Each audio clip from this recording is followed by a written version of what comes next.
تنزيل من رب العالمين.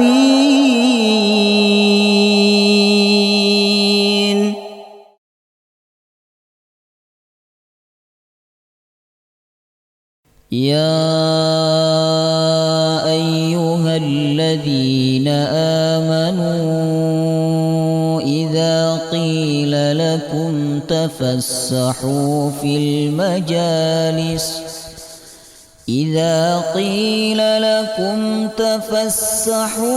المجالس فافسحوا يفسح الله لكم، وإذا قيل انشزوا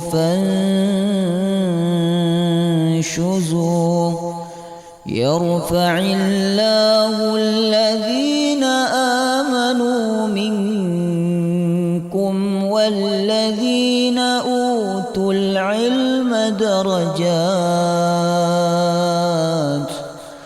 والله بما تعملون خبير.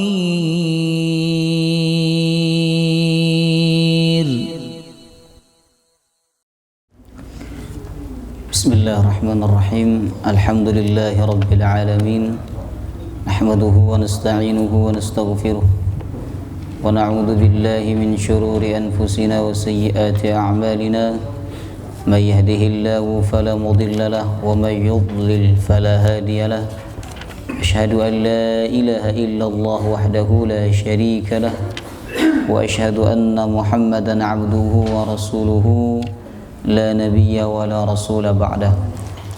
اللهم صل وسلم على نبينا محمد وعلى آله وصحبه أجمعين. اللهم إنا نسألك علما نافعا ورزقا طيبا وعملا متقبلا، آمين يا رب العالمين. السلام عليكم ورحمة الله وبركاته.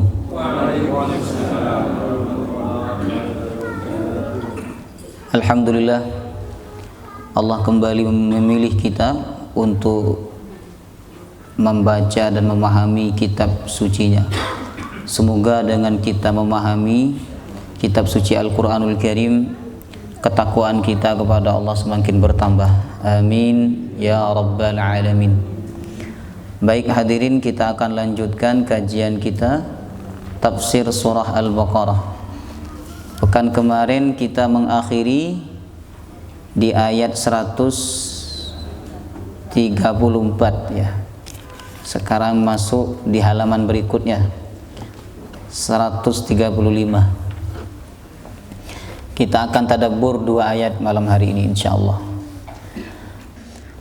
A'udzu billahi minasy syaithanir rajim.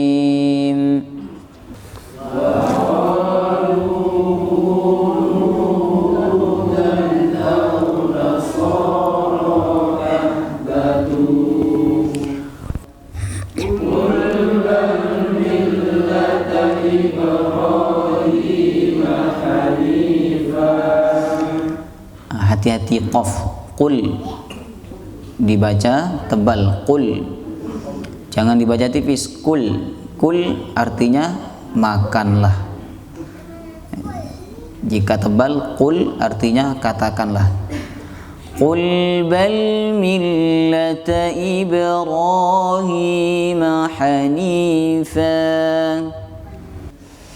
wa ma kana minal musyrikin.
nabiyyu, ini di ayun ya, bukan ditekan.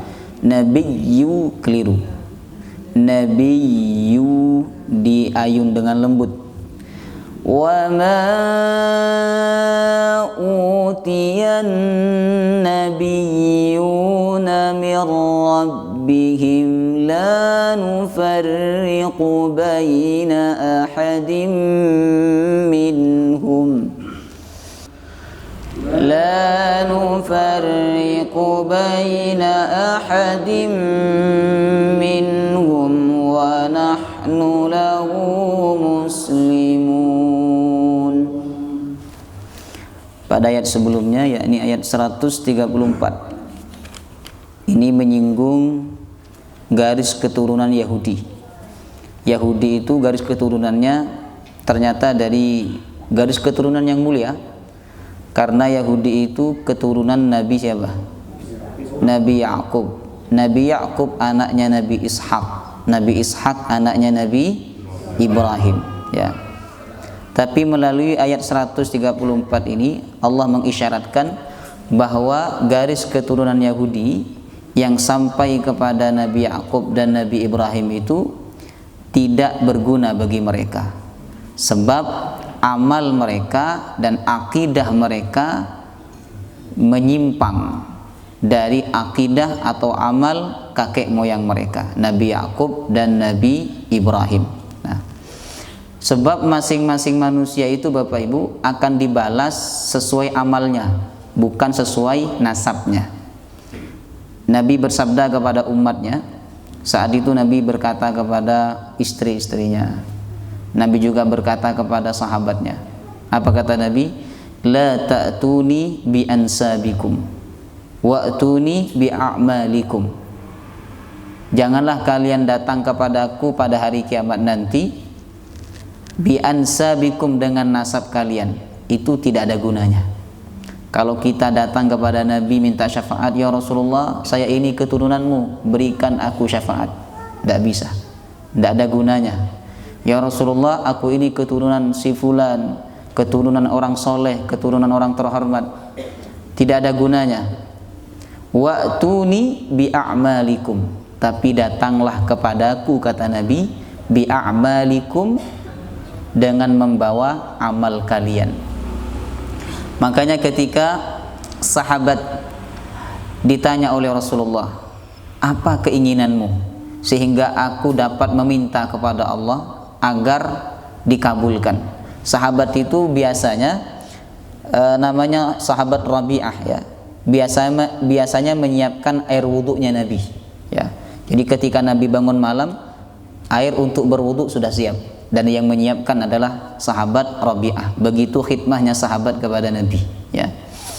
Sehingga Nabi terpukau dengan apa yang dilakukan oleh sahabat Rabi'ah. Nabi kemudian berkata, sal, mintalah, aku akan berdoa kepada Allah untukmu. Padahal sahabat itu sahabat yang miskin Bapak Ibu ya. Rata-rata yang menjadi pembantu Nabi itu orang miskin ya. Nah, kemudian sahabat Rabi'ah berkata, saya ingin as'aluka murafaqataka fil jannah. Aku meminta kepada engkau ya Rasulullah agar menjadi temanmu di surga. Kata Nabi, minta yang lain lagi. Nabi berharap dia minta kekayaan karena dia orang miskin ya. Tapi ternyata sahabat itu berkata, tidak ada lagi ya Rasulullah, itu saja yang saya minta. Kemudian kata Nabi, fa'inni bikathratis sujud, bantulah aku supaya aku bersamamu di surga dengan memperbanyak sujud. Jadi walaupun orang itu ingin bersama Nabi di surga, tapi dia amalnya tidak banyak, susah Bapak Ibu. Makanya Nabi mengatakan dalam hadis ini, jangan datang kepadaku membawa nasab, tapi datanglah kepadaku membawa amal. Dalam hadis lain Nabi mengatakan, man abta'a bihi amaluhu lam yusri' bihi nasabuhu. Siapa yang amalnya sedikit, maka amal yang sedikit itu tidak bisa dibuat banyak oleh Allah gara-gara nasabnya ya. Laha ma kasabat walakum ma kasabatum. Masing-masing manusia itu mendapatkan apa yang dia usahakan. Wala tus'aluna amma kanu ya'malun, dan kalian wahai orang-orang yang hidup saat ini tidak akan ditanya tentang amal yang dilakukan oleh orang-orang sebelum kalian. Bila mereka berbuat baik, itu kebaikan untuk mereka. Apabila mereka berbuat jelek, maka itu tanggung jawab mereka sendiri. Kalian tidak akan disoal oleh Allah. Tapi orang sebelum kita, Bapak Ibu, itu akan disoal oleh Allah tentang perbuatan mereka. Apa yang dilakukan oleh mereka, kita tidak akan ditanya oleh Allah. Tapi apa yang kita lakukan ini bisa disoal oleh Allah juga kepada orang-orang sebelum kita. Ngoten. Nah, makanya dalam Islam itu kita dianjurkan untuk membuat sunnah yang baik, membuat kebiasaan yang baik, supaya kebiasaan itu ditiru oleh anak cucu kita. Nah, kalau kita membuat kebiasaan yang buruk, maka keburukan itu kemudian ditiru oleh anak cucu kita, maka kita akan dimintai pertanggungjawaban oleh Allah terhadap apa yang dilakukan oleh anak cucu kita, sebab kita yang menanamkan keburukan kepada mereka, ya. Nabi bersabda, man sanna fil islami sunnatan hasanatan kana lahu ajruha wa ajru man amila biha min ba'dihi la yanqusu dzalika min ujurihim syai'a. Siapa yang membuat kebiasaan yang bagus, mencontohkan perkara-perkara yang baik, lalu perkara itu diikuti oleh orang lain, oleh orang setelahnya, maka dia mendapatkan pahala, dan juga dia mendapatkan pahala orang yang melakukan perbuatan itu. Jadi dia dapat dua pahala. Pahala dia melakukan kebaikan, yang kedua pahala orang mencontoh kebaikan dia. Dan itu tidak berkurang sedikit pun sampai hari kiamat. Sebaliknya, siapa yang melakukan kebiasaan yang buruk, lalu kebiasaan buruk itu ditiru oleh orang setelahnya atau dilakukan oleh orang setelahnya, maka dia akan menanggung dosanya dua kali. Dosa dia melakukan keburukan dan dosa orang yang mengikuti keburukannya sampai hari kiamat. Hati-hati. Maka kita harus menanam kebaikan supaya kebaikan itu diikuti oleh anak cucu kita, sehingga kita mendapatkan pahala yang terus mengalir. Walaupun nafas ini sudah tidak ada, tapi pahala itu terus mengalir, ya. Kata Nabi, idza mata banu adam inqata'a amaluhu illa min thalath. Manusia itu apabila mati semua amalnya terputus kecuali tiga. Usahakan kita ada di antara yang tiga itu, Bapak Ibu. Yang pertama nopo? Sedekah jariyah. Sedekah jariyah. Sedekah yang kebaikannya terus dipakai oleh orang-orang setelahnya. Itu sedekah yang terus mengalir pahalanya. Kemudian yang kedua, ilmun yuntafa'u bih, ilmu yang diambil manfaatnya oleh orang lain, ya. Dia mengajarkan Al-Qur'an, lalu orang yang diajar itu mengajarkan kepada orang lain, terus bersambung, ya. Saya membayangkan betapa banyak pahala yang didapat oleh guru ngaji saya, ya. Sebab beliaulah yang pertama kali membuat saya bisa ngaji dan mengajarkan saya Al-Qur'anul Karim. Setiap saya mengajarkan Al-Qur'an kepada panjenengan, kepada orang-orang orang lain, ya, saya berpikir betapa banyak pahala dari guru saya itu, ya. Kemudian betapa banyak pahala guru-gurunya saya, ya. Kemudian yang ketiga, waladun soleh, anak soleh, ya. Kalau yang pertama tidak bisa, usahakan yang kedua. Yang pertama dan yang kedua tidak bisa, yang ketiga, anak soleh, ya. Anak soleh itu nanti dia akan mengajarkan kesolehan kepada anaknya, terus bersambung sampai hari kiamat. Jadi kita harus punya sunnah yang baik, punya kebiasaan yang baik, sehingga itu diikuti oleh anak cucu kita. Jadi Yahudi Nasrani itu walaupun nasabnya bersambung kepada Nabi Yakub, tapi nasab itu tidak berguna bagi mereka, sebab amal dan akidah mereka menyimpang daripada Nabi Yakub alaihissalam. Tapi meskipun mereka menyimpang, Bapak Ibu, Yahudi Nasrani itu walaupun mereka menyimpang, ya, semangat dakwah mereka itu kuat untuk mengajak orang lain kepada agama Yahudi. Yang Nasrani juga mengajak orang lain masuk ke dalam agama mereka, sebagaimana digambarkan oleh Allah di ayat ini, di ayat 135. Wa qalu, dan mereka berkata, kunu, jadilah kalian, hudan, orang yang beragama Yahudi, au nasara, atau orang yang beragama Nasrani.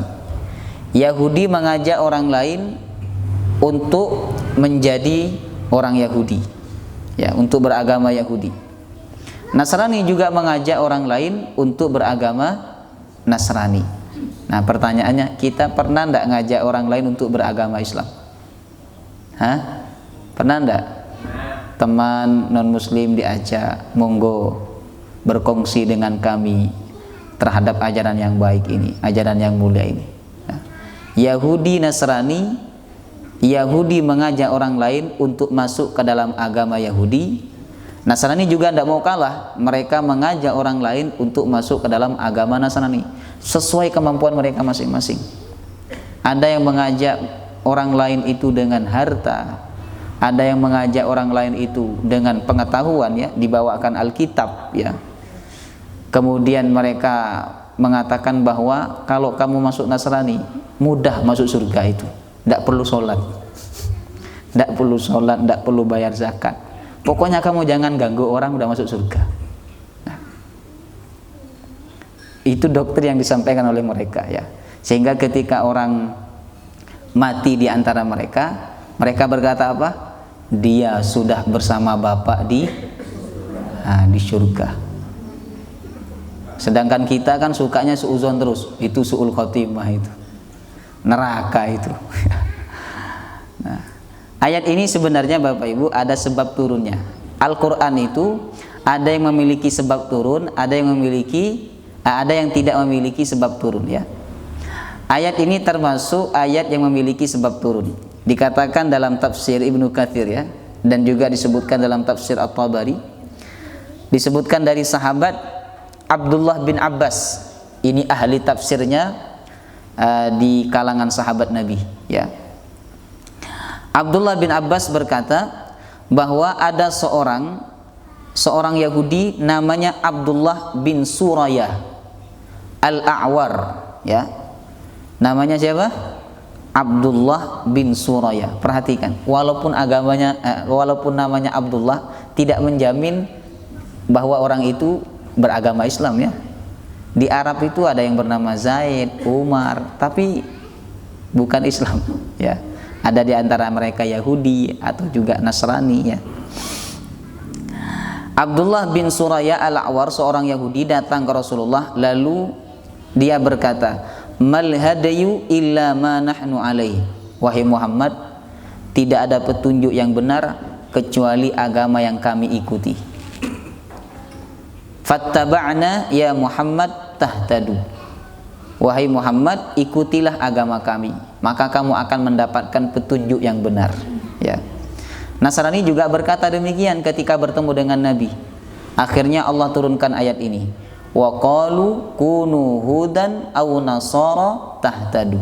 Mereka berkata, Yahudi berkata, jadilah kalian umat Yahudi, maka kalian akan mendapatkan petunjuk yang benar. Nasrani juga berkata, jadilah kalian orang yang beragama Nasrani, maka kalian akan mendapatkan petunjuk yang benar, ya. Nah, perhatikan, Yahudi Nasrani itu sesat tidak? Sesat, rusak agama mereka, akidah mereka juga batil, Bapak Ibu. Tapi mereka semangat berdakwah, padahal mereka itu di jalan yang batil, di jalan yang rusak, ya, menurut pandangan Islam, ya. Kan banyak itu orang yang memperjuangkan kebatilan. Di barat itu Bapak Ibu, ada di antara kelompok manusia yang memperjuangkan pernikahan sesama jenis, ya. Begitu semangatnya mereka, sampai mereka kampanye itu, ya, bahwa itu atas nama hak asasi manusia. Lalu mereka menganut paham persamaan gender, persamaan jenis kelamin, laki-laki perempuan, itu menurut mereka tidak ada bedanya, ya, semua harus diperlakukan sama. Baik. Nah, jika mereka orang-orang kafir itu semangat memperjuangkan kekafirannya, semangat memperjuangkan kebatilannya, maka kita yang yakin dan betul yakin bahwa kita ini berada di jalan yang benar, ya, kita harus juga semangat memperjuangkan kebenaran, ya.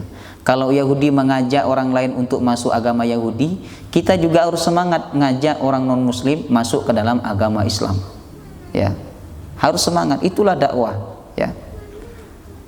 Kalau kita merasa bahwa apa yang kita lakukan itu benar, mari kita berkongsi dengan orang lain, ngajak orang lain untuk melakukan apa yang kita lakukan, ya. Panjenengan mengaji, ya, dan panjenengan berada di jalan yang benar, ngaji itu perkara yang baik.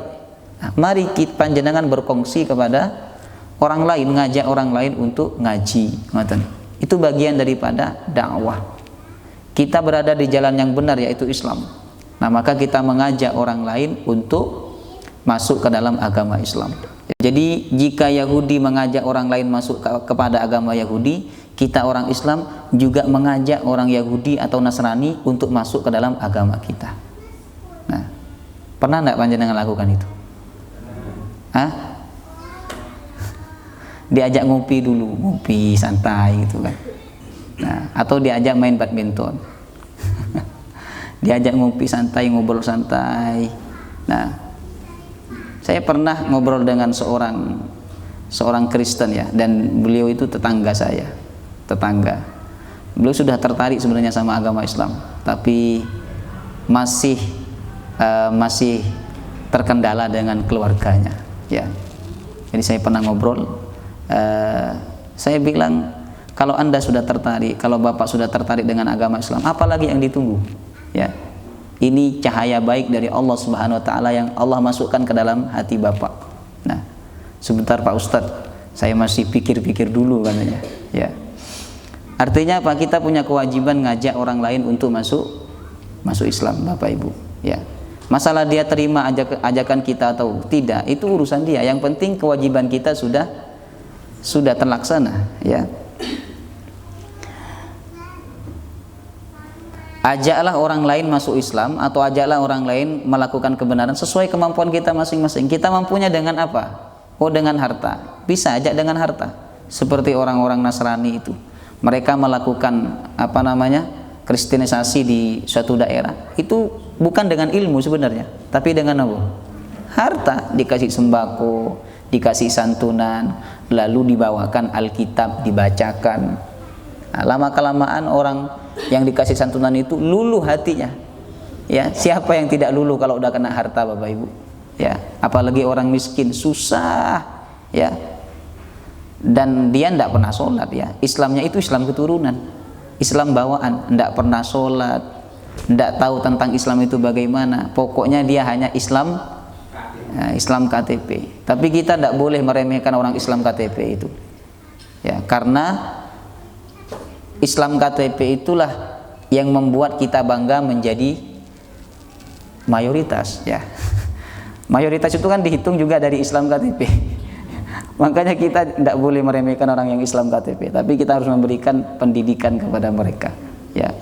Jadi karena Islam bawaan, ya, tidak sholat, tidak kenal Islam dengan benar, akhirnya ketika disentuh dengan harta oleh orang-orang di luar Islam, mereka sangat mudah tergiur lalu pindah agama, ya. Jadi dakwalah dengan kemampuan kita masing-masing. Dengan ilmu boleh, dengan harta juga bisa, atau dengan tulisan juga bisa, dengan media sosial juga bisa, ya. Dan keutamaan dakwah itu sangat luar biasa, Bapak Ibu. Yang pertama, bahwa dakwah itu tugas para nabi dan rasul, muhimmatur rasul. Sebagaimana firman Allah di surah Yusuf ayat 108. Qul hadhihi sabili ad'u ilallah ala basiratin ana wa manittaba'ani. Sampaikan kepada umatmu Muhammad, hadhihi sabili, ini adalah jalanku. Apa jalannya Nabi Muhammad? Ad'u ilallah, aku mengajak orang lain kepada jalan Allah. Wa manittaba'ani, dan ini juga jalan orang yang mengikutiku. Jadi kalau kita mengaku sebagai pengikut Nabi, maka jalan kita adalah jalan dakwah, ngajak orang lain untuk melakukan kebaikan, ya. Kemudian yang kedua, keutamaan dakwah itu ahsanu a'malah, sebagai amal yang paling bagus. Allah berfirman, "Wa man ahsanu qawlan mimman da'a ila Allahi wa 'amila shalihan."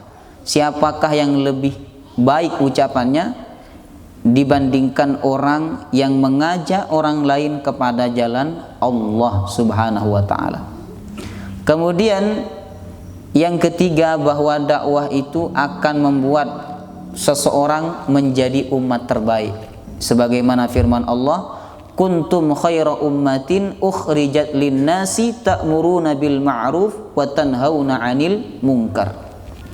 Kalian itu, kata Allah, umat terbaik.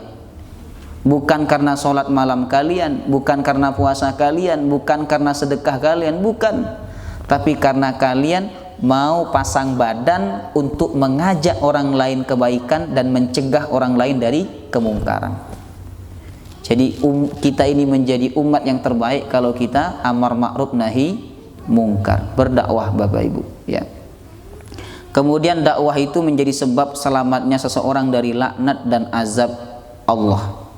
Ini dalilnya ada di Al-Maidah ayat 78, ya. Jadi sangat besar kemuliaan orang yang berdakwah. Maka Islam seseorang itu tidak sempurna kalau dia tidak mengajak orang lain kepada kebaikan, ya. Jika Yahudi Nasrani semangat mengajak orang lain untuk masuk ke dalam agama mereka, kita juga harus semangat mengajak orang lain untuk masuk ke dalam agama kita, yakni dinul Islam. Apa jaminan mereka ketika mereka mengajak orang lain masuk ke dalam agama mereka? Tahtadu, kalian akan mendapatkan petunjuk. Kata Yahudi, kalau kamu masuk kepada agama kami, maka kamu telah mendapatkan jalan petunjuk yang benar. Nasrani juga berkata demikian, kalau kamu masuk ke dalam agama Nasrani, maka kamu telah mendapatkan jalan petunjuk yang benar. Nah, jadi semua agama itu mengaku paling benar, ya. Nah, anehnya ada di antara saudara kita sesama Muslim, Bapak Ibu, yang mengatakan bahwa semua agama itu sama, ya. Kan repot ini. Orang Yahudi tidak mau disamakan dengan Islam, tidak mau disamakan dengan Nasrani, juga demikian juga dengan Nasrani, ya. Ini ada umat Islam, segelintir dari umat Islam yang mengatakan bahwa semua agama itu sama, ya. Padahal Allah sudah tegas mengatakan dalam Quran, "Inna dina indallahil Islam." Agama yang benar di sisi Allah itu hanya agama Islam. Wa may yabtaghi ghairal islami dinan fala yuqbala min. Siapa yang mengambil agama selain Islam, fala yuqbala min, dia tidak akan diterima oleh Allah Subhanahu wa taala. Bagaimana cara menjawabnya apabila ada Yahudi atau Nasrani mengajak untuk masuk ke dalam agama mereka? Allah membimbing Nabi menjawab tawaran mereka. Kul, katakanlah wahai Muhammad, bal millata Ibrahim, bal, bahkan, millata Ibrahima hanifa, agamanya Nabi Ibrahim itulah agama yang lurus. Ini maksudnya, aku tidak ikut Yahudi, kata Nabi. Aku juga tidak ikut Nasrani. Lalu apa yang aku ikuti? Millata Ibrahim hanifah, agamanya Nabi Ibrahim, ya. Dan agamanya Nabi Ibrahim itu digambarkan dalam ayat ini sebagai agama hanifan, agama yang lurus. Hanif itu, Bapak Ibu, tidak bengkok ke kanan, juga tidak bengkok ke kiri, lurus, ya. Nah, maka ditafsirkan oleh ulama, hanif yang dimaksud dalam ayat ini adalah mentauhidkan Allah. Dan itu ditafsirkan oleh lanjutan ayatnya, wa ma kana minal musyrikin. Nabi Ibrahim itu bukanlah termasuk orang yang menyekutukan Allah. Jadi intinya agama Nabi Ibrahim itu adalah agama tauhid, mengesahkan Allah, ya. Bagaimana dengan Yahudi? Apakah mereka syirik? Ya, Yahudi itu syirik. Makanya Nabi Ibrahim bukan Yahudi, karena Yahudi syirik.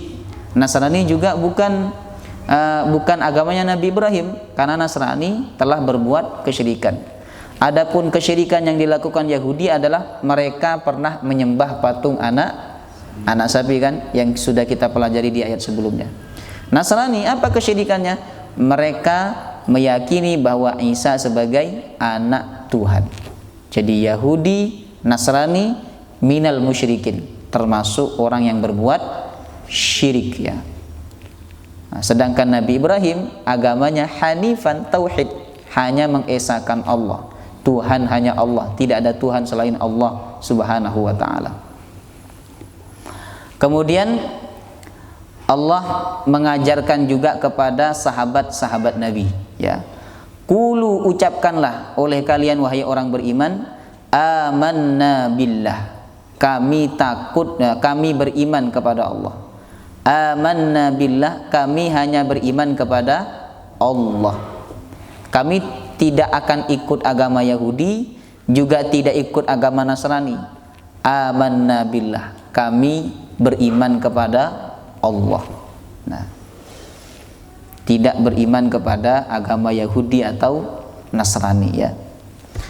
Dan keimanan kepada Allah ini keuntungannya Bapak Ibu disebutkan oleh Allah dalam surat Fussilat ayat 30 dan Al-Ahqaf ayat 13 sampai 14. Yang pertama, ketika kita menyatakan Allah Tuhan kita, ya, amanna billah, kami hanya beriman kepada Allah. Innalladzina qalu rabbunallah tsumma istaqamu tatanazzalu alaihimul malaikatu alla takhafu wa la tahzanu.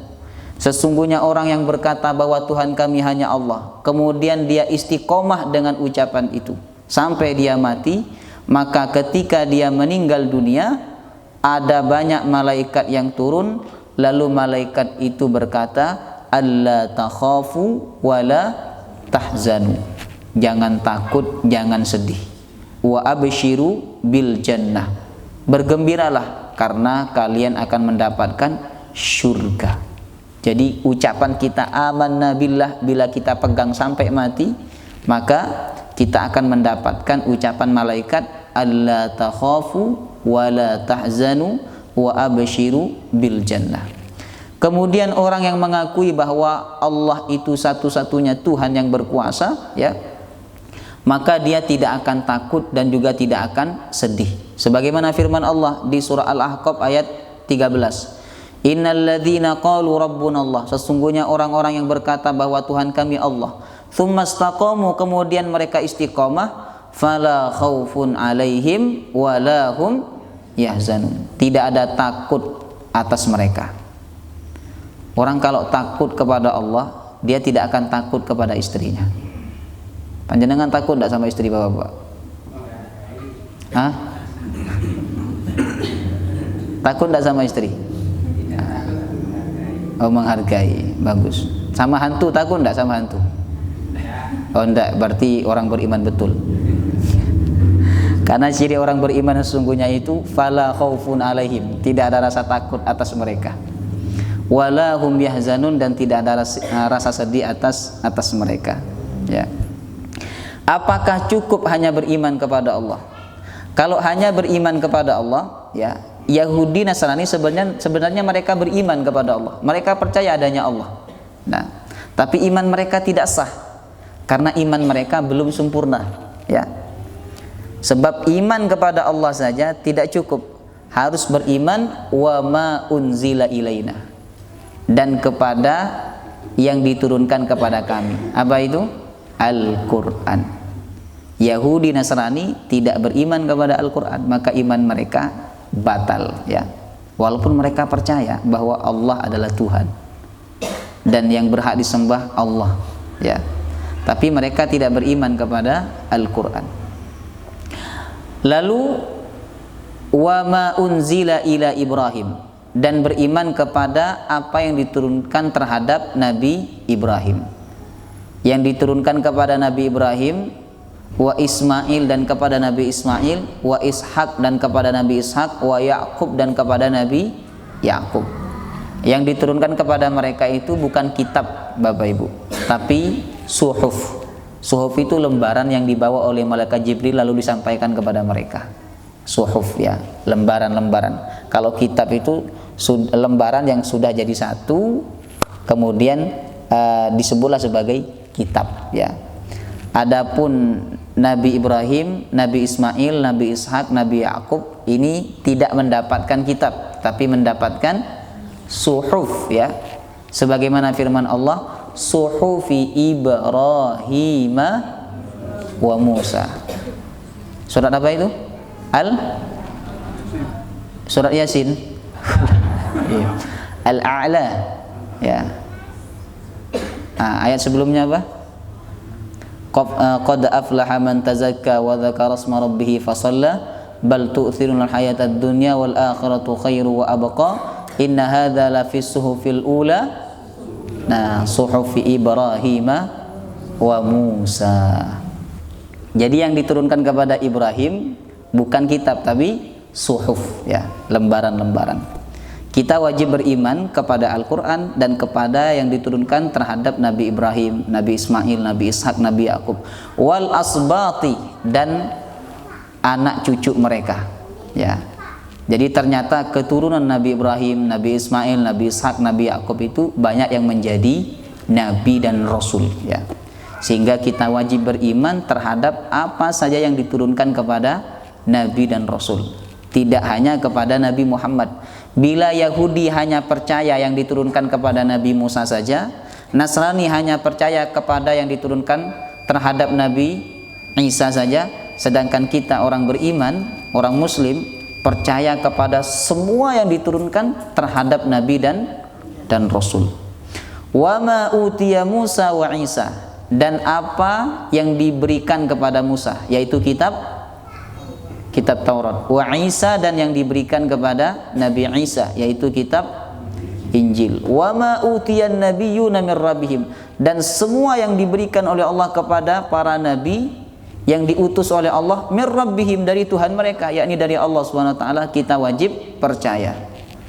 La nufarriqu baina ahadim minhum, kami tidak membeda-bedakan baina ahadim minhum, di antara mereka. Jadi kita tidak boleh membeda-bedakan Nabi dan Rasul. Jangan seperti Yahudi. Yahudi itu hanya mempercayai Nabi Musa. Kemudian Nasrani hanya percaya kepada Nabi Isa. Sedangkan kita Muslim, orang Islam, la nufarriqu baina ahadim minhum, tidak boleh membeda-bedakan. Semua Nabi dan Rasul wajib kita imani, karena mereka sebenarnya membawa ajaran yang sama, yaitu sama-sama mentauhidkan Allah Subhanahu wa taala. Nah, di sini ada pelajaran nih Bapak Ibu. Tidak boleh membeda-bedakan ustadz, guru, tidak boleh membeda-bedakan. Selama guru itu membawa kebenaran, menyampaikan kebenaran dan mengajak kita untuk melakukan kebenaran. Jangan sampai kita beda-bedakan. Yang satu diistimewakan, yang satunya dibuat biasa. Oh, mentang-mentang kecil. Tidak ya. Artinya apa? Jangan dibeda-bedakan. Ya. Oh, dulu waktu di pesantren ya, guru pesantrennya dihormati, sedangkan guru ngajinya dianggap biasa. Bahkan kalau lewat itu ya tidak negur sama guru ngajinya. Ya. La nufarriqu baina ahadin minhum. Tidak boleh kita membeda-bedakan orang yang menyampaikan kebaikan. Selama yang disampaikan kebaikan, yang diajak juga kepada kebaikan, tidak boleh kita membeda-bedakan ya. Kalau kita membeda-bedakan berarti kita termasuk apa itu? Yahudi atau Nasrani ya. Pokoknya kalau bukan ustadz itu yang ngajar, saya tidak mau datang. Nah, itu siapa itu? Nah, pokoknya kalau sudah pokoknya itu susah itu ya. Itu kalau sudah main pokoknya, nah, pokoknya kalau sudah ustadz itu yang ngajar, saya mau datang. Yang lain saya tidak mau datang. Ya, membeda-bedakan. Ya. Kalau panjenengan suka lah baksa. Suka itu kan tidak bisa dipaksakan ya. Tapi kita tidak boleh membeda-bedakan perlakuan kita terhadap guru, tidak boleh ya. Tapi kalau panjenengan suka, saya suka kalau ikut pengajian si fulan itu. Nah, saya absen dulu, tidak ikut pengajian si ustadz yang lain. Ya. Saya itu kan selera masing-masing. Tapi kita tidak boleh membeda-bedakan bahwa yang paling benar ustadz saya, yang lain tidak benar. Ya. Wa nahnu lahu muslimun, dan kami lahu kepada Allah muslimun, menjadi orang yang berserah diri ya. Wallahu ta'ala alam bissawab.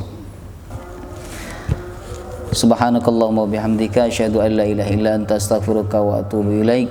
Assalamualaikum warahmatullahi wabarakatuh.